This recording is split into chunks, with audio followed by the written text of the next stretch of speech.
क्योंकि मैं अपने जो भी तैयारी थी उससे मैं सेटिस्फाइड था और मुझे पता था कि ये टाइम मैंने अपने आप को दिया है और इसके बाद मुझे अपनी।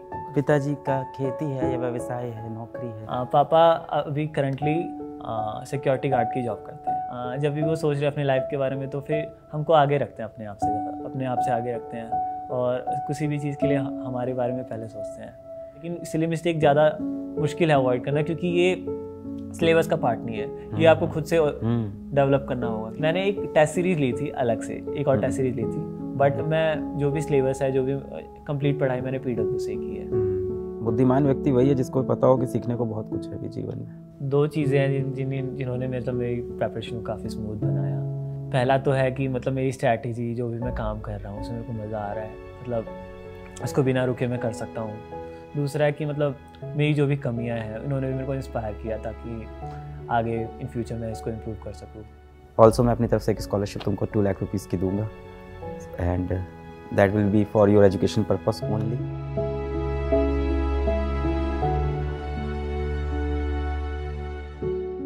जय हिंद, मेरा नाम है अलक पांडे और आज हमारे साथ हैं नीट 2023 के ऑल इंडिया रैंक 88 टॉपर छात्र पीयूष झा। पीयूष से मेरी मुलाकात काफ़ी देर में हो रही है क्योंकि ये कहीं ना कहीं अपने कैटेगरी सर्टिफिकेट बनाने में फंसे हुए थे।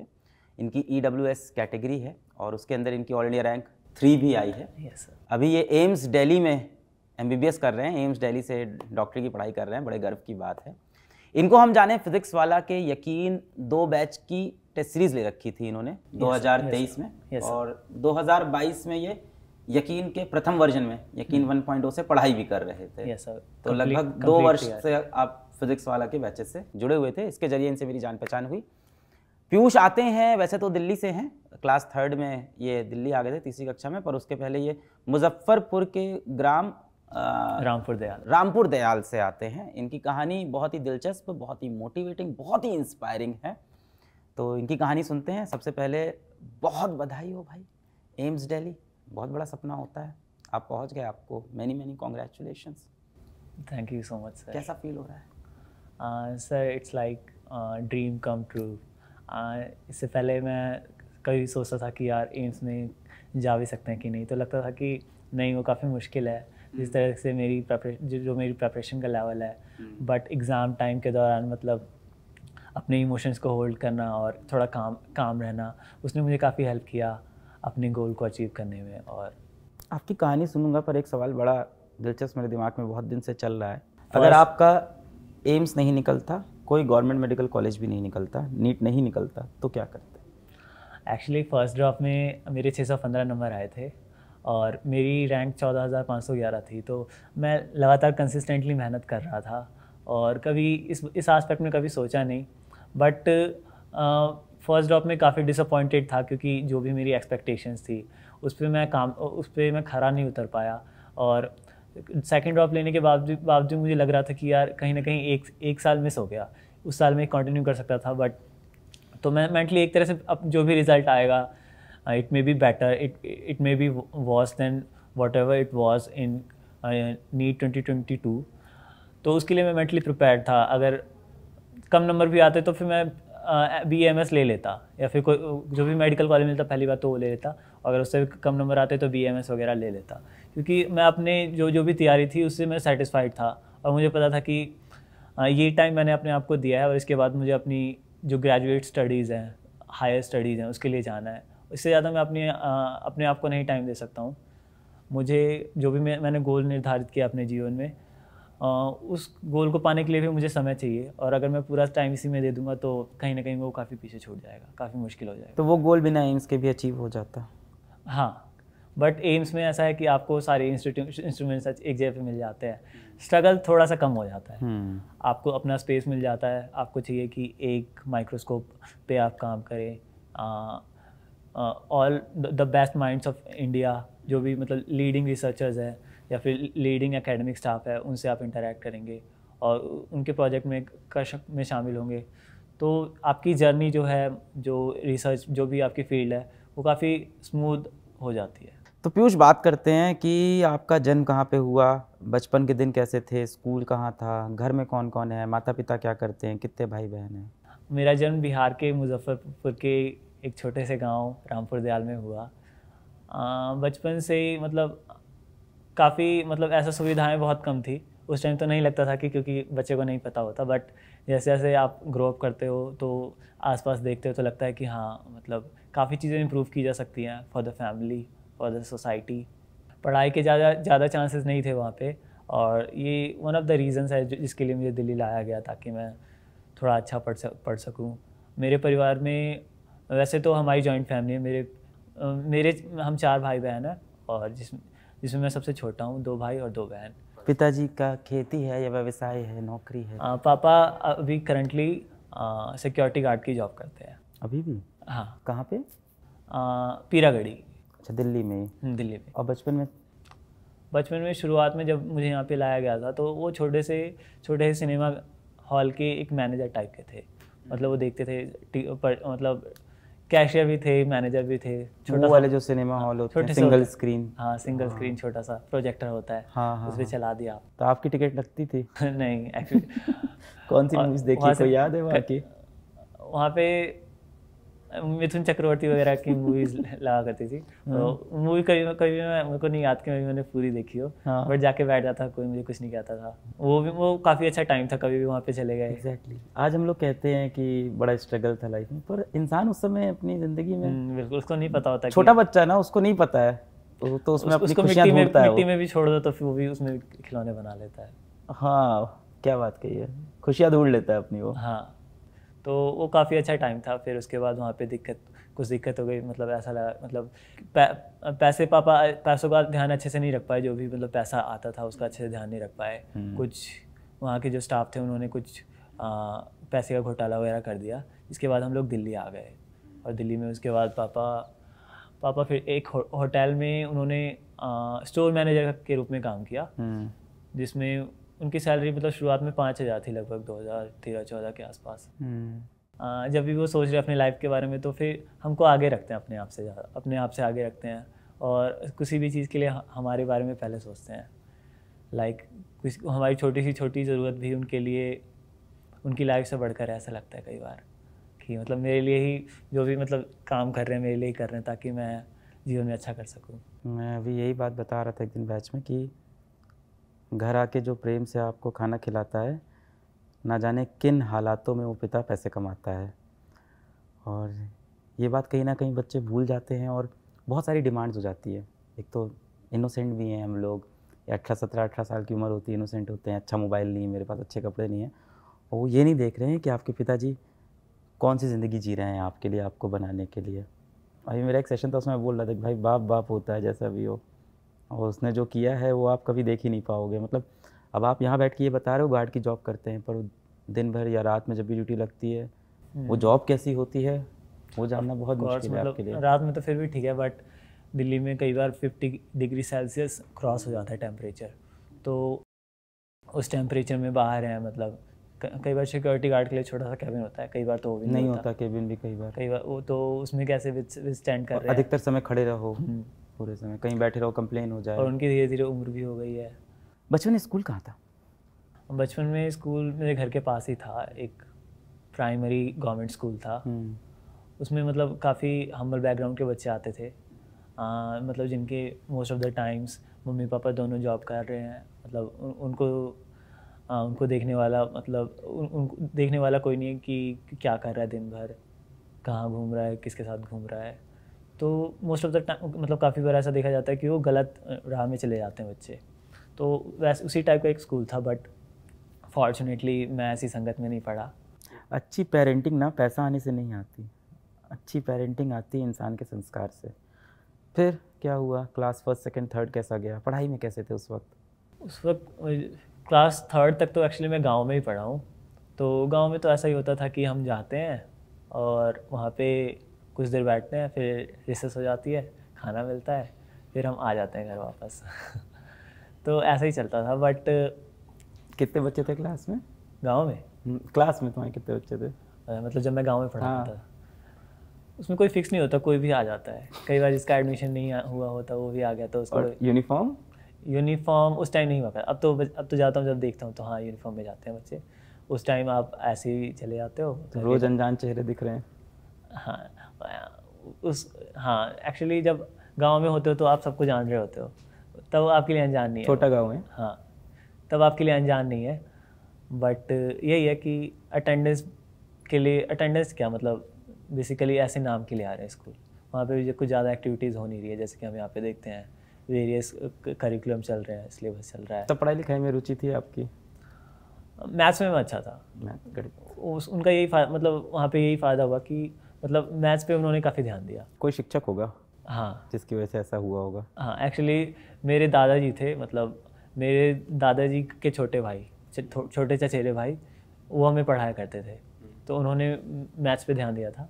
जो यहाँ पे भी आया तो फिर होता है ना कि मैथ्स मेन कोर सब्जेक्ट है, अगर उस पर उसकी आपके ऊपर पकड़ है तो आप बाकी चीज़ों को भी देख सकते हो और ओवरऑल अच्छा कर सकते हो। तो जब यहाँ पे आया नीट एस्पिरेंट, हाँ तो यहाँ पे आया तो फिर उस चीज़ ने हेल्प की कि हाँ मैथ्स में मैं ठीक था। पढ़ने के लिए कौन प्रेरित करता था घर में, माता पिता या भाई बहन? कौन ज़्यादा, या कोई भाई या कोई बहन ज़्यादा प्रेरित करता था? कोई चाचा मतलब स्ट्रिक्ट हैं, वो कहते हैं कि हाँ पढ़ाई पे ध्यान दे, इसी से कुछ हो सकता है। क्या बात है। हाँ, तो उनका इन्फ्लुएंस रहा, जैसे कि एक बच्चा होता है ना, उसको आप जिस डायरेक्शन में मोड़ दो उस डायरेक्शन में मोड़ जाता है। आपको उसको बिठाना है बस, अगर आप चाहते हो कि वो पढ़े तो उसके बाद वो अपने आप पढ़ेगा। उसके पास वो चीज़ें नहीं है कि वो डिस्ट्रैक्ट हो जाए। आपने बिठा तो दिया लेकिन उसका दिमाग कहीं और चल रहा है, अगर आपने बिठा दिया तो वो पढ़ेगा ही, है ना। अगर वो बैठा हुआ है तो वो पढ़ेगा। लेकिन जब हम बड़े होते हैं तो हमारे पास 4 तरह की बातें होती कि यार आज ये हुआ, तो दिमाग घूम जाता है पूरा। लेकिन बच्चे के साथ ऐसा नहीं होता। तो वही है कि चाचा बिठाते थे पढ़ने के लिए और मैं भी मतलब चीज़ों को इंटरेस्ट लेके करने की कोशिश करता था। फिर क्या हुआ 6th 7th 8th में? यही स्कूल चल रहा था कि स्कूल बदला? नहीं, ये प्राइमरी स्कूल था खाली, इसके बाद स्कूल चेंज हुआ। और 6th 7th 8th में भी मतलब ऐसा, मतलब इस समय कहाँ रह रहे हो 6th 7th 8th में जब पहुँच गए हो? यही नांगलोई, मतलब क्लास 3rd से मैं नांगलोई में हूँ। और जो प्राइमरी स्कूल था उसके पास ही था, मतलब जो भी सीनियर सेकेंडरी स्कूल है जहाँ से। ये CBSE बोर्ड था? हाँ, ये CBSE बोर्ड है। तो इससे पहले वाला जो स्कूल था वो CBSE नहीं था, वो दिल्ली के जो दिल्ली के जो गवर्नमेंट प्राइमरी स्कूल्स होते हैं उनका एक एसोसिएशन है SCRT, उसके अंडर रन करता था। तो इसमें भी मतलब अलग अलग सेक्शंस होते हैं, A B C D। मैं सेक्शन C में पढ़ता था, उसमें भी ज़्यादा अच्छे बच्चे नहीं आते थे। ज़्यादातर अच्छे बच्चे ना सेक्शन A और सेक्शन B में, मतलब जो एकेडमिकली कॉम्पिटिटिव हैं वो ज़्यादातर A और B में थे। नहीं, जीवन में सबसे ज़्यादा आगे निकलते हैं सेक्शन C के बच्चे। मैं अपने स्कूल में भी देखा हूँ, मैं भी सेक्शन C में था और सेक्शन C के बच्चे आगे क्यों निकलते हैं? क्योंकि वो भेड़ चाल में नहीं फंसते। बिल्कुल बिल्कुल एग्जैक्टली, मैं भी ये कहना। बैक बेंचर्स बहुत आगे निकलते हैं जीवन में, क्योंकि उनको समझ आ जाता है कि ये सबसे तो होना नहीं है, फिर कुछ नया ट्राई करते हैं। डॉक्टर बनने का कब ख्याल आया? अभी नहीं आया है 10th तक? नहीं, 10th में ही आया था एक्चुअली। 10th तक मैं सोचा था, क्योंकि मैं मतलब सोशल स्टडी जो सब्जेक्ट होता है उसमें पढ़ते हैं कि हाँ उसमें अलग अलग लीडर्स के बारे में पढ़ते हैं, तो उनसे काफ़ी एक तरह से इन्फ्लुएंस होता था। और फिर मुझे मतलब एक राह दिखती थी कि हाँ सिविल सर्विसेज हैं, बट जो सिविल सर्विसेज वाला जो रास्ता था वो आसान था, तो इसलिए मैंने सोच रखा था कि हाँ 11th 12th में आर्ट्स लूँगा और UPSC लिखना है मुझे। और फिर मुझे लगा कि यार इस फील्ड में काफ़ी कुछ है एक्सप्लोर करने को, रिसर्च करने को, ढूंढने को। फिर मैंने सोच लिया कि यार ग्रेजुएशन करनी है तो मतलब इसी में करते हैं और देखते हैं कुछ आगे हो पाया, बहुत बढ़िया, रिसर्च में जा पाए तो बहुत अच्छा रहेगा। जब तुम डॉक्टर बन जाओगे, आपके मामा जैसे व्यक्ति दुनिया में बहुत होंगे, वो तुम तक कैसे पहुँचेंगे? तुम्हारी फ़ीस 500 रुपये कंसल्टेशन फ़ीस होगी, तो कैसे गरीब आदमी आके तुम्हें दिखाएगा? या सरकारी हॉस्पिटल में देखोगे? क्या सोचा है इस बारे में? इस बारे में मैंने ज़्यादा तो नहीं सोचा है, बट कई बार मतलब ऐसा थॉट आता है कि हाँ मैं गांव में सर्व कर रहा हूँगा MBBS के बाद, या फिर मे बी MBBS के आगे में पोस्ट ग्रेजुएशन के बाद मैं गांव में अपना सेटअप जो भी है, या फिर दो तरीके, या तो गवर्नमेंट हॉस्पिटल को में अपना सर्विसेज दो, वो ईजीएस्ट है। इसके अलावा अगर मैं अलग से कुछ शुरू करूँ तो मतलब मिनिमम द बेयर मिनिमम जो भी हो सकता है उस पर रखने की कोशिश करूँगा मैं। आप 2022 के यकीन 1 में थे? हाँ, तो उस पढ़ाई को मैं काफ़ी ज़्यादा एंजॉय करने लग गया। Great biology teachers and physics में हमारे सर, उस पढ़ाई को काफ़ी एंजॉय करने लग गया। पूरे दिन मैं लेक्चर देख के नोट्स, सबसे पहले तो मेरी कोशिश रहती थी कि लेक्चर के दौरान जो भी मैं पढ़ रहा हूँ वो चीज़ मेरे को उसी टाइम कंसेप्चुअली क्लियर होनी चाहिए, और एक बार कंसेप्चुअली बढ़िया से क्लियर हो गया उसके बाद ही मैं क्वेश्चंस पे जंप करूँगा और अपने कॉम्पिटिटिव एस्पेक्ट को शार्पन करने की कोशिश करूँगा, मतलब बेटर करने की कोशिश करूँगा। क्लास तुम लाइब्रेरी में बैठ के देखते थे? हाँ। तो नोट्स पूरे बनाते थे क्लास के, या इंपॉर्टेंट पॉइंट के जो क्वेश्चंस होते थे नोट करते थे कि नहीं नोट करते थे, जो इजी क्वेश्चन छोड़ देते? नोट्स कैसे? बेसिकली पहले तो मैं पूरे लेक्चर को अच्छे से सुनता था और साइड में रख के, मतलब जो भी सर बातें बोल रहे हैं वो लॉजिकली मैं अपने माइंड में उसको करेक्ट, मतलब लॉजिकली एक्सप्लेन कर पा रहा हूँ कि नहीं, और जो भी बात बोल रहे हैं उसके पीछे क्या लॉजिक है, ये सब देख दा के मतलब पूरे लेक्चर को लगभग 1.5x 1.75x इस पे देख लेता था। उसके बाद मैं नोट्स बनाना शुरू करता था। बेसिकली नोट्स में वही होते थे, एक तो थ्योरी जो सर ने लिखा है बोर्ड पे वो पूरा आ जाएगा, और क्वेश्चन जो फिजिक्स केमिस्ट्री में वो वाले होंगे जो मैं नहीं कर पा रहा हूँ, क्योंकि मुझे पता था कि जब मैं रिवाइज करूँगा तो मेरे पास इतना टाइम नहीं होगा कि मैं हर एक क्वेश्चन को दोबारा सॉल्व कर सकूँ, और अगर मेरे को सॉल्व भी करना हुआ तो 10-15 क्वेश्चन मैं बाहर से उठा लूँगा जिसमें पूरे चैप्टर के कंसेप्ट सारे कवर हो जाएंगे और मैं उसको बाद में कर सकता हूँ। और मैं क्वेश्चन वो वाले लिखता था जो मैं लेक्चर के दौरान नहीं कर पाया। लेक्चर में जैसे पहले क्वेश्चन अपेयर हुआ तो फिर मैं उसको खुद से अटैम्प्ट देता था, और अगर नहीं हो पाया तो फिर मैं उसको सॉल्यूशन देके फिर नोट कर लेता था। पहले शॉर्ट नोट्स का कोई? हाँ, एक्चुअली शॉर्ट नोट्स से काफ़ी इंटरेस्टिंग बात जुड़ी हुई है। शॉर्ट नोट्स, मुझे नहीं पता था कि शॉर्ट नोट्स नाम की भी कोई चीज़ होती है, लेकिन लास्ट तक आते आते मेरे नंबर, मतलब जो मेरे मार्क्स थे वो 640 to 650 के रेंज में, 630 to 650 की रेंज में आ गए थे। तो मुझे लगा कि हाँ यार, यहाँ से एक अच्छा मेडिकल कॉलेज लेने के लिए जो स्कोर रेंज होता है उसको टारगेट किया जा सकता है। तो उसके लिए ये भी सुना मैंने कि हाँ, शॉर्ट नोट्स नाम की एक चीज़ होती है जिससे रिवीजन काफ़ी फ्रीक्वेंट हो जाता है और आपको अदर थिंग्स के लिए अधिक टाइम मिल जाता है, मतलब। तो फिर लास्ट के 2 महीने जो सिलेबस ख़त्म करने के बाद 2 महीने बचे हुए थे, तो यही स्ट्रैटेजिक एरर हो गया मुझसे कि लास्ट के 2 महीने जिसमें आपको रिवाइज़ करो, टेस्ट दो, रिवाइज़ करो, मॉक टेस्ट दो, रिवाइज़ करो, मॉक टेस्ट दो, OMR की प्रिसीजन बढ़ाओ, एक्यूरेसी बढ़ाओ, वो करना होता है। उसमें मैं शॉर्ट नोट्स बनाने लग गया ताकि मैं फ्रीक्वेंट रिवीजन कर सकूँ। बट हुआ ऐसा कि एक दिन में एक चैप्टर या फिर एक दिन में 2 चैप्टर का बना पाता था। सिलेबस में चैप्टर है लगभग 92, 96। धीरे धीरे टाइम कैसे बीत गया 2 महीने पता ही नहीं चला, और मेरे पास मॉक टेस्ट के लिए बिल्कुल भी टाइम नहीं मिला। मुझे आज भी याद है नीट 2022 के लिए मैंने खाली एक मॉक टेस्ट दिया था, और उसके बाद मुझे नीट देने जाना था, और नीट ज़्यादा मुश्किल नहीं आया था, बट क्योंकि मतलब कॉम्पिटिटिव टेम्परामेंट में वो अच्छे से बिल्डअप नहीं हो पाया था मेरा, तो मैं 642 नंबर का ही करके आ पाया। और उसमें भी मतलब मैं कोशिश कर रहा था कि 3 क्वेश्चंस की जो आंसर है वो OMR पे एक साथ भरूँ, तो जिसके कारण काफ़ी ज़्यादा गलतियाँ हो गई और मेरे नंबर आए 615। तो सिली मिस्टेक एक ऐसी चीज़ है जिसको अच्छे स्ट्रैटेजिक प्रैक्टिस करके हटाया जा सकता है। और सबसे पहले बात तो इसको सिली मिस्टेक बोलना ही नहीं चाहिए, क्योंकि सिली मिस्टेक बोल के हम ऐसा लगता है कि जब हम बोल रहे होते हैं तो मन में ऐसा होता है कि अगली बार हम नहीं कर रहे होते हैं, नहीं करेंगे, लेकिन यही मिस्टेक हम लास्ट तक करते हैं और फिर लास्ट में बोलते हैं कि यार नीट में 4 सिली मिस्टेक करके आ गया, वरना मेरे मार्क्स 720 में होते। खुद को सुधारने का सबसे पहला तरीका है कि अपनी गलतियों को एक्सेप्ट करो।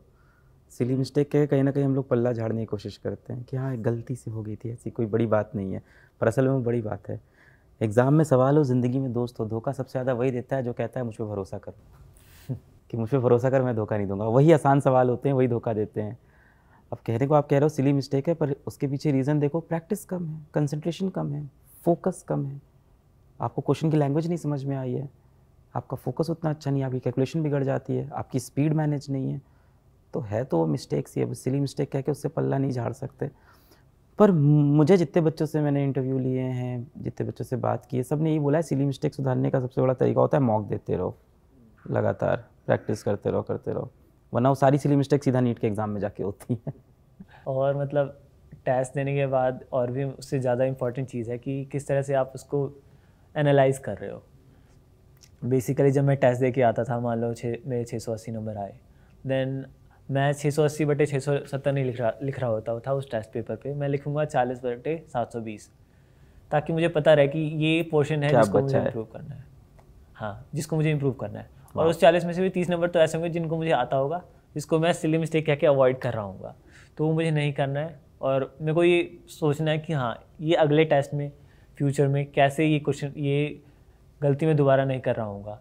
अगर सबसे आसान चीज़ तो ये है कि मतलब हाँ ये कंसेप्ट में दिक्कत थी, उसको जाके पढ़ लिया, then it is sorted out. लेकिन सिली मिस्टेक ज़्यादा मुश्किल है अवॉइड करना, क्योंकि ये सिलेबस का पार्ट नहीं है, ये आपको खुद से डेवलप करना होगा कि कैसे। अक्सर आप देखो जब लेक्चर चलते हैं और क्लास में बच्चा पढ़ रहा होता है, टीचर कराता है नीट 2019 का ही सवाल है और बच्चे का हल हो जाता है। फिर लेक्चर में आधे घंटे बाद आया नीट 2022 का ही सवाल है, 21 का सवाल है, बच्चे का नीट 2021 का सवाल भी हल हो गया। अब उसे लगता है मेरा नीट निकल जाएगा, पर उसे पता नहीं जब आप उस इन्वायरमेंट में बैठते हो, सीक्वेंस से क्वेश्चन आता है और फिर स्पीड में करना होता है, तो वहाँ चीज़ें गड़बड़ाती है। और क्योंकि वहाँ कई चीज़ें ऐसी है जो क्लास के सिलेबस में आपको नहीं पढ़ाई गई, बहुत सी चीज़ें क्लास में आपको पढ़ाई नहीं जा सकती, आप महसूस करोगे मॉक देते वक्त, खुद से आपको समझ में आएगा कि मेरी स्ट्रैटेजी क्या होनी चाहिए। और किसी भी एक स्ट्रैटेजी को हर कोई अपना नहीं सकता, सबकी अपनी अपनी बनती है, अपनी स्ट्रैटेजी बनती है, अपना तरीका होता है, तो इसलिए उसके लिए मॉक देना ही जो वही रास्ता है सीखने का। एग्जैक्टली, उसी के दौरान आप नई चीज़ें सीख रहे होते हो कि हाँ इसको ऐसे भी कर सकते हैं। सबकी अपनी स्ट्रेंथ होती है, अपना कोई होता है केमिस्ट्री पहले करता है, कोई बायोलॉजी पहले करता है, सबकी अपनी अपनी स्ट्रेंथ है। कितना टाइम डेडिकेट करना है, हो सकता हो आप फिजिक्स को 1 घंटे देते हो, किसी और बंदे का फिजिक्स 45 मिनट्स में हो जाता हो। और ये सारे फैसले इंसान, अधिकतर बच्चे 80% बच्चे ये सारा फैसला नीट के पेपर के दिन दे रहे होते हैं, वहीं पर डिसाइड करते हैं 1 घंटे फिजिक्स कर लूँगा, आधे घंटे में ये, 1 घंटे में ये हो जाएगा, वहीं पे फैसला कर रहे हैं। और ये इतना शार्प लाइन खींचना ज़रूरी नहीं है, जैसे कि हम सुनते हैं कि हाँ टॉपर्स ने 3 घंटे का पेपर 2 घंटे में कर लिया, 1.5 घंटे में कर लिया, बट मैंने पूरा 3 घंटा लिया था। मतलब मैं ये नहीं कहूँगा बहुत ज़्यादा सही, मैं ये नहीं कहूँगा बहुत ज़्यादा गलत है, but this is what which works for me, ये मेरे सबसे ज़्यादा इंपॉर्टेंट था। और मतलब सबसे ज़रूरी ये था कि मेरे लिए कि मैं सिली मिस्टेक नहीं कर रहा हूँ, जो मुझे आता होगा उसको गलत नहीं करके आऊँगा, और क्वेश्चन भी नहीं छूटने चाहिए। तो 3 घंटा इसलिए आपको दिया गया है ना, तो यही मेरे लिए सबसे ज़रूरी चीज़ भी थी। अब what work for him may not work for you, सबसे बड़ी चीज़ ये भी है, हर किसी को अपनी स्ट्रैटेजी बनानी चाहिए और उसके लिए वही है प्रैक्टिस। फिर घर वालों का क्या रिस्पॉन्स था इस बार? इस बार जब रिज़ल्ट आया तो जाहिर सी बात है ऑल इंडिया रैंक 88। मतलब मिस कैसे हो गए पीडब्ल्यू से? ऑल इंडिया रैंक 88 थे तो हमसे एक बार बात भी नहीं हुई, आज मिल रहे हो इतने टाइम बाद। एक्चुअली नीट रिज़ल्ट से पहले जब मुझे पता था कि हाँ यार टॉप 50 में तो नहीं आ पाएगा, और मतलब मुझे डाउटफुल, कुछ क्वेश्चन डाउटफुल भी थे, तो उससे पहले मेरे 695 नंबर बन रहे थे। तो ये भी था, मतलब शुरुआत से जब टेस्ट देता तो एक बैरियर टाइप था मेरे लिए कि 700 नंबर लाना, जो कि मुझे लगा कि यार नीट में भी नहीं हो पाएगा। तो वही था, तो EWS सर्टिफिकेट एक ज़रिया था जिसमें मैं एम्स दिल्ली को अचीव कर सकता हूँ। तो उस टाइम मेरा नहीं बना था, उसमें दिक्कतें भी आ रही थी, मतलब कोई भी गवर्नमेंट कागज़ बनवाना है दिल्ली में तो और भी ज़्यादा मुश्किल से बनता है, तो वही बनने में बहुत ज़्यादा समय लग गया। फिर जब बाद में अच्छा रिज़ल्ट आया, ऑल इंडिया रैंक 88 आई, तो दोस्तों ने कहा कि हाँ यार इसका इंटरव्यू आ रहा है, इसका इंटरव्यू आ रहा है, तेरा नहीं आया, तेरा कब आएगा? तो ऐसा तो नहीं कहीं और कोचिंग कर रहे थे इसलिए रिपोर्ट नहीं किया हम लोग को? नहीं सर, एक्चुअली मैंने एक टेस्ट सीरीज़ ली थी अलग से, एक और टेस्ट सीरीज़ ली थी, बट मैं जो भी सिलेबस है, जो भी कंप्लीट पढ़ाई मैंने PW से की है। और इवन जो मेन टेस्ट सीरीज़ थी इस वाले थर्ड अटैम्प्ट या सेकंड ड्रॉप के लिए, ये भी मतलब PW था जिसको मैं through out the year follow कर रहा था। D2 वाली? हाँ, D2 वाली। बाकी एक मतलब फाइनल टेस्ट देने के लिए मैंने एक और टेस्ट सीरीज़ ले ली थी, ताकि मतलब मैं सेफ साइड में रहूँ। अच्छा, मैं गुस्सा नहीं करूँगा, अच्छी बात है यार जो तुम्हारे लिए वर्क करे। 2 जगह से पढ़ के सिलेक्शन होता है, 2 जगह पढ़ो, 2 जगह टेस्ट सीरीज़ दे के होता है, 2 जगह करके करो, अल्टीमेटली जिस लक्ष्य को लेके आए वो तुम में हासिल हो। सबसे मेन तो ये मिठाई लाओ यार बच्चे के लिए। यार 88 हम लोग की टीम मिस कर गई। खा ली क्या आपने इसमें से? कम हुई है, कुछ तो खाई है आपने। Thank you. काजू कतली हम लोग की टीम की फेवरेट है, हमेशा यही आती है। अब कैसा लग रहा है कॉलेज में? It's like dream come true for me.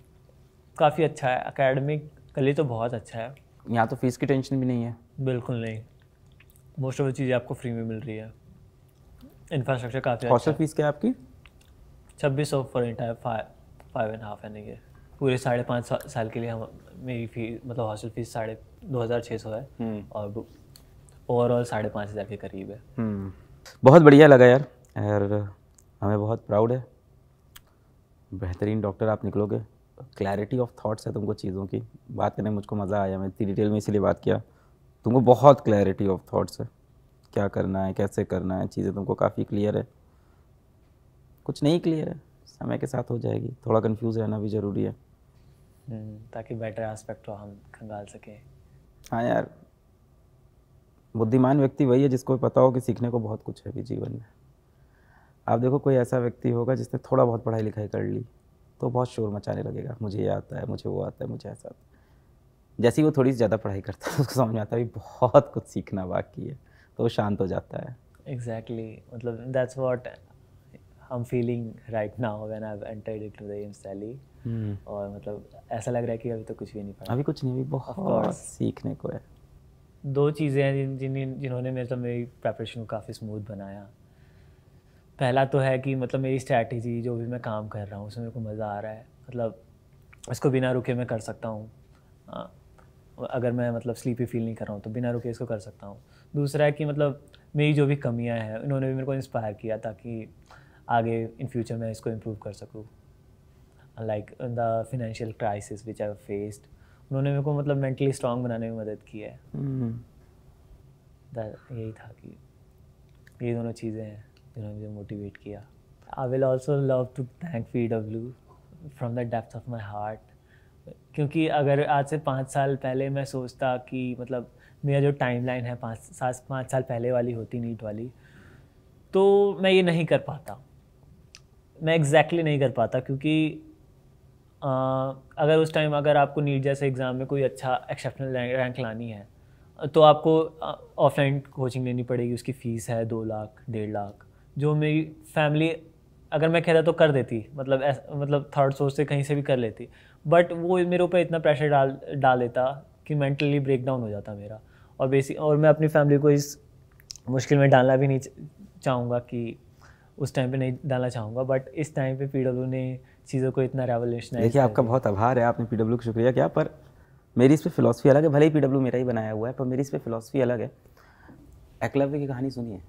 Yes sir. उसके पास गुरु नहीं, एग्जैक्टली नहीं थे एकलव्य के पास गुरु नहीं। क्या किया था, मिट्टी से अपने गुरु बना के पूजा करके सीख लिया था उसने खुद से। PW नहीं भी होता तुम यहीं होते, तुम अपना रास्ता खुद ढूंढ लेते। ये मेरी बहुत स्ट्रांग बिलीफ है। PW होता नहीं होता, चीज़ें होती नहीं होती, तुम यहीं होते। May be, but that's what I कई बार लोग कहते हैं कि वो इंसान बहुत किस्मत वाला है, बहुत लकी है, उसके साथ ऐसा हुआ, पर उस लक के पीछे बहुत हार्ड वर्क होता है। हो सकता थोड़ी देर में पहुंचता, पर अगर उस व्यक्ति को ऊंचाई पे पहुंचना है तो फैक्टर्स आ रहे हैं जा रहे हैं फ़र्क नहीं पड़ता, वो पहुंचता है। थोड़ा देर हो जाती है, कई बार संघर्ष लंबा हो जाता है, तुम पहुंचते तो यहीं। चाहे PW होता है, स्कूल होता, कुछ होता ना होता, तुम लड़ झगड़ के अपना रास्ता बना लेते। I am very very proud of you. Clarity of thoughts तुम्हारी बहुत अच्छी है, आगे का तुम्हारा विजन भी बहुत अच्छा है समाज के लिए करने के लिए। I am proud of you, I am really proud of you. So close करते हैं। ऑल्सो मैं अपनी तरफ से एक स्कॉलरशिप तुमको 2 लाख रुपीज़ की दूंगा, and that will be for your education purpose only. And बस और क्या, बाकी बेहतरीन करोगे, घर वाले सपोर्टिव है। मेरे पास बहुत सारे शब्द तो है नहीं इस वीडियो को क्लोज़ करने के लिए, बस मन में एक फीलिंग है कि बहुत अच्छा लगा, बहुत प्राउड फील हुआ, बहुत खुशी फील हुई। अभी आप देखो तो टॉप के जितने भी इंस्टीट्यूट हो रहे हैं, एक समय था वहाँ पे बहुत प्रिविलेज बच्चे पहुँचते थे, फिर ऐसा हुआ कि मिडिल क्लास के बच्चे पहुँचने लगे क्योंकि एजुकेशन और लोग तक पहुँची। अब एजुकेशन इतनी डेमोक्रेटाइज हो गई है कि लोअर मिडिल क्लास के हम जैसे बच्चे भी, हम जैसे मतलब मेरे जैसे आपके जैसे बच्चे, अब हम लोग भी प्रीमियम इंस्टीट्यूट के अंदर घुस जा रहे हैं। आप बड़े बड़े IITs में देखो, एम्स में देखो, इस समय टॉप गवर्नमेंट मेडिकल कॉलेज में देखो, धीमे धीमे कहीं ना कहीं हमारे जैसे लोगों का, गरीब लोगों का या लोअर मिडिल क्लास वाले लोग धीमे धीमे वहाँ ज़्यादा एंटर कर जा रहे हैं। हाँ मैं अब गरीब नहीं हूँ, मैं मान रहा हूँ एक, पर कहीं ना कहीं ये बहुत ही देश के लिए बहुत ही अच्छे संकेत हैं कि डेमोक्रेटाइज हो रही है और लोगों को हक मिल रहा है, लोग पहुँच रहे हैं, फाइट कर रहे हैं। और इसके पीछे जो सबसे बड़ा कारण है वो मुझे लगता है माता पिता का अवेयर होना। आपके पिताजी गार्ड की नौकरी कर रहे हैं पर साथ में आपको बैच खरीदवा रहे हैं, आपको पढ़ा रहे हैं, आपको पूरा ध्यान दे रहे हैं। भैया को भी इतना पढ़ाया, भैया भी आज नौकरी कर रहे हैं तो वहाँ भी गए। तो आई थिंक ये धीमे धीमे सोसाइटी चेंज हो रही है। कई बार हम लोग बहुत कंप्लेन करते हैं कि सोसाइटी नहीं बदल रही है। ऐसे बदलाव सामने दिख रहे हैं, धीमे धीमे और आएंगे। वीडियो देखने के लिए बहुत धन्यवाद। जय हिंद।